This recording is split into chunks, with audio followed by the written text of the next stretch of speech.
नमस्कार, आप देख रहे हैं इंडी टाइम्स। मैं हूं आपके साथ अमृता चौहान।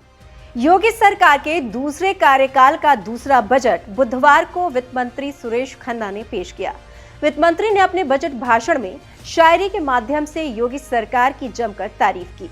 उन्होंने कहा, सुधर गई कानून व्यवस्था, उद्योगों की अलख जगी, यूपी बना ग्रोथ का इंजन, ये सब पहली दफा समझ।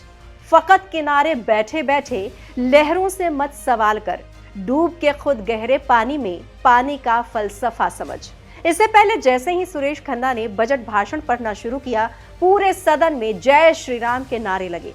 वित्त मंत्री सुरेश खन्ना ने कहा कि साल 2017 के पहले प्रदेश की बेरोजगारी दर 14.4% थी, आज घटकर लगभग 4.2% हो गई है। ये प्रदेश की एक अहम उपलब्धि लगी। इसके बाद मुख्यमंत्री योगी आदित्यनाथ और वित्त मंत्री सुरेश खन्ना एक साथ विधानसभा के लिए निकले। यूपी के बजट का आकार 6,90,242 करोड़ 43 लाख रुपए का है। बजट में 32,721 करोड़ 96 लाख रुपए की नई योजनाएं सम्मिलित की गई हैं। कुल प्राप्तियां 6,83,292 करोड़ 74 लाख रुपए का अनुमान किया जा रहा है। वहीं बजट में राजकोषीय घाटा 84,883 करोड़ 16 लाख रुपए बताया गया, जो साल के लिए अनुमानित सकल राज्य घरेलू उत्पाद का 3.48% है। बजट पेश करने के दौरान वित्त मंत्री सुरेश खन्ना ने कहा कि हर जिले में मेडिकल कॉलेज खुलेगा। 14 नए मेडिकल कॉलेजों की स्थापना और संचालन के लिए 2,491 करोड़ 39 लाख रुपए की व्यवस्था की गई है। उन्होंने कहा कि असाध्य रोगों के इलाज के लिए 100 करोड़ रुपए की व्यवस्था प्रस्तावित है। Uttar Pradesh institute of pharmaceutical research and development की स्थापना के लिए 20 करोड़ रुपए खर्च करेंगे।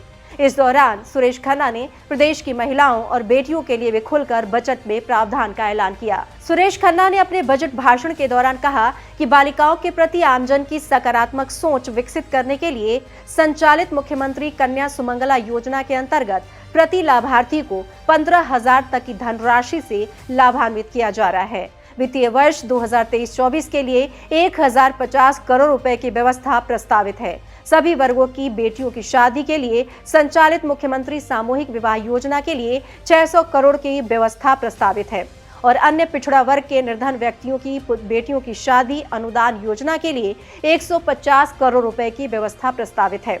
वहीं ग्रामीण महिलाओं को स्वावलंबी बनाने के लिए महिला सामर्थ्य योजना के अंतर्गत महिला स्वयं सहायता समूहों के माध्यम से इसका गठन किया जाता है।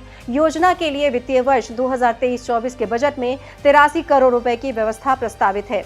निराश्रित विधवाओं के भरण पोषण अनुदान योजना अंतर्गत वर्तमान में 32,62,000 निराश्रित महिलाओं को पेंशन दी जा रही है। इसके लिए साल 2023-24 के बजट में 4,032 करोड़ रुपए की बजट व्यवस्था प्रस्तावित है। आगे वित्त मंत्री ने कहा कि प्रधानमंत्री सुरक्षित मातृत्व अभियान के तहत गर्भवती महिलाओं, धात्री माताओं को लाभान्वित किया जा रहा है। प्रदेश में जननी सुरक्षा योजना, जननी शिशु सुरक्षा कार्यक्रम, बाल स्वास्थ्य कार्यक्रम भी संचालित हैं। प्रदेश में नियमित टीकाकरण के द्वारा 2022 तक 95% बच्चों को टीका लगाया गया है। मिशन इंद्रधनुष के अंतर्गत 36,82,000 से अधिक बच्चों को 10,31,000 से अधिक गर्भवती माताओं का भी टीकाकरण किया गया है।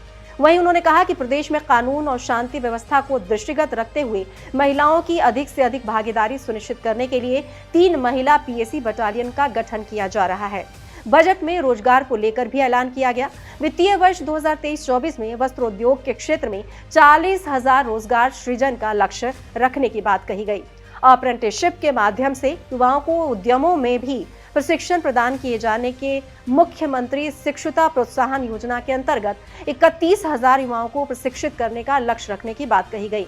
वहीं वृद्धावस्था किसान पेंशन योजना के लिए 7,248 करोड़ रुपए का ऐलान किया गया। वृद्धावस्था और किसान पेंशन योजना के लिए 7,248 करोड़ के ऐलान के अलावा युवा अधिवक्ताओं के लिए 5 करोड़ रुपए की व्यवस्था करने की बात कही गई। यूपी के इस बजट में एमएसएमई समेत लगभग सभी सेक्टर्स को बजट में लाभ पहुंचाने का ऐलान किया गया है। कुल मिलाकर सीएम योगी की सरकार ने इस बजट में सभी तबकों का ध्यान रखा है। यूपी के बजट सामने आने के बाद से विपक्ष की भी प्रतिक्रियाएं सामने आने लगी हैं। कांग्रेस ने भी बजट को लेकर अपनी प्रतिक्रिया दी है। आज का बजट ये दर्शाता है कि भाजपा सरकार के अंदर कोई भी मानवीय संवेदना नहीं। ना तो किसानों के लिए इस बजट में कुछ, ना युवाओं के लिए, ना ही आम आदमी के लिए। गन्ना किसान जो लगातार मांग कर रहे थे कि उनके गन्ना मूल्य की कीमत बढ़ाई जाए, लेकिन सरकार ने बढ़ाने के बजाय उनकी बढ़ती फसल पर तो नजर रखकर अपनी पीठ थपथपा ली। 35% कृषि लागत बढ़ने के बावजूद भी इस बजट में ऐसे कोई इंतजाम नहीं किए गए कि जिससे किसानों को राहत मिले। आम आदमी को लेकर, निवेशकों को लेकर 25,000 निवेशक आए, 19,000 एमओयू हुए, लेकिन इस बजट में यह दिखाता है कि उनके लिए कोई इंतजाम नहीं। तो आखिर निवेश कैसे होगा, ये प्रदेश समझना चाहता है। प्रदेश की कानून व्यवस्था को लेकर कोई इंतजाम नहीं, महिलाओं की सुरक्षा को लेकर कोई इंतजाम नहीं, कुछ भी नया नहीं। ये बजट सिर्फ और सिर्फ सफेद कागज पर लिखा हुआ सफेद स्याही का झूठ का पुलिंदा है। जिस तरीके के पिछले बजट साबित हुए, उसी तरीके से ये भी बजट साबित होगा। वीडियो पसंद आए तो लाइक और सब्सक्राइब करें और बजट आपको कैसा लगा यूपी का कमेंट बॉक्स में कमेंट जरूर करें। नमस्कार।